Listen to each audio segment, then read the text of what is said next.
మనం వెనకటికి మంచిగా తోలు చెప్పులు వేసుకుంటుంటే ముళ్ళు ఇప్పుడు తీరొక చెప్పులు వచ్చినాయి మళ్ళా చేపల చెప్పులు ఏమేమో చెప్పులు చెప్పులు చూస్తే ఆయనతో మరిచిపోతారు మీరు గట్లున్నది మళ్ళా కథ చెప్పుల కథ.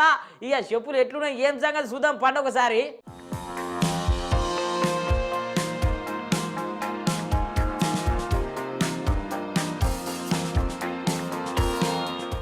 వెనకటికి ఎంత మంచిగా ఉంటుండుల్లో చెప్పులు, తోలు చెప్పులు వేసుకొని టిక్క టిక్క అని చెప్పి తాతవ్వలు నడుచుకుంటూ పోతుంటే చాలా ముద్దుగా ఉండేది. కానీ ఇప్పుడు చెప్పులేమో రకరకాల చెప్పులు వచ్చినాయి. వీళ్ళు ఆయనతో ఇంటే మస్తు పరిశాన్ అవుతారు. గీ ఒకసారి గీ చేప చెప్పులు చూడుండ్రి.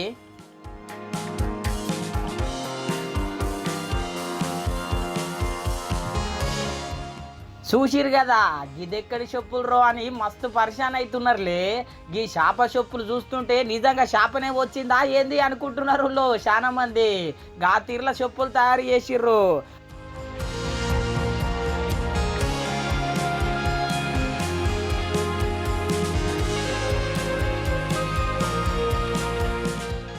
అంతేకాదు గీ పాము చెప్పులు కూడా చూడుండ్రి.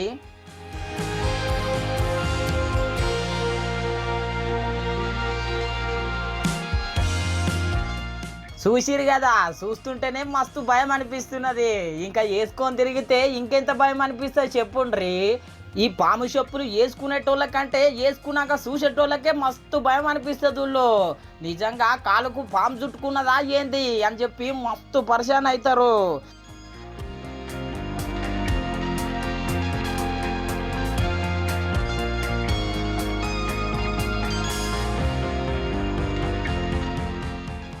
ఇంతేకాదు ఒకసారికి పండ్ల చెప్పులు చూడుండ్రి.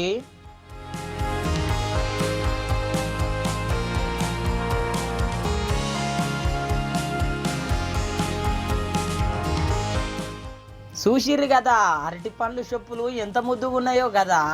అరటి పండ్లు చెప్పులే కాదు ఇగో మక్కబుట్ట చెప్పులు, కివి పండు చెప్పులు, పైనాపిల్ చెప్పులు గిట్లా రకరకాల చెప్పులు వస్తున్నాయి ఈ నడుమ.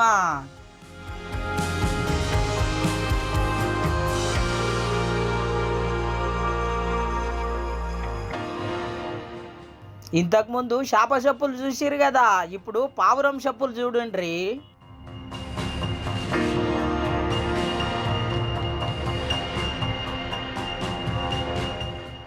అరే రే నిజంగా కాళ్ళకు పావురం చాలిందా అన్నట్టే లేవు చెప్పులు. ఆ తీర తయారు చేసిర్రు, ఎవరు తయారు చేసిర్రో కానీ మస్తు ముద్దుగా ఉన్నాయి. వీళ్ళు సూనిక ఊట డిజైనింగ్ మస్తు ముద్దుగా చేస్తున్నారు ఈ నడుమ. ఇగో తేలు చెప్పులు, గద్ద ముక్కు చెప్పులు ఇట్లా రకరకాల చెప్పులు తయారు చేస్తున్నారు. చూసేటోళ్ళు అయితే మస్తు పరిశాన్ అవుతున్నారు. వీళ్ళు ఇక మార్కెట్లో డిమాండ్లో కూడా ఈ చెప్పుల కోసం మస్తు ఎగబడుతున్నారంట ఈ నడుమ. అట్లున్నది మరి కాలం.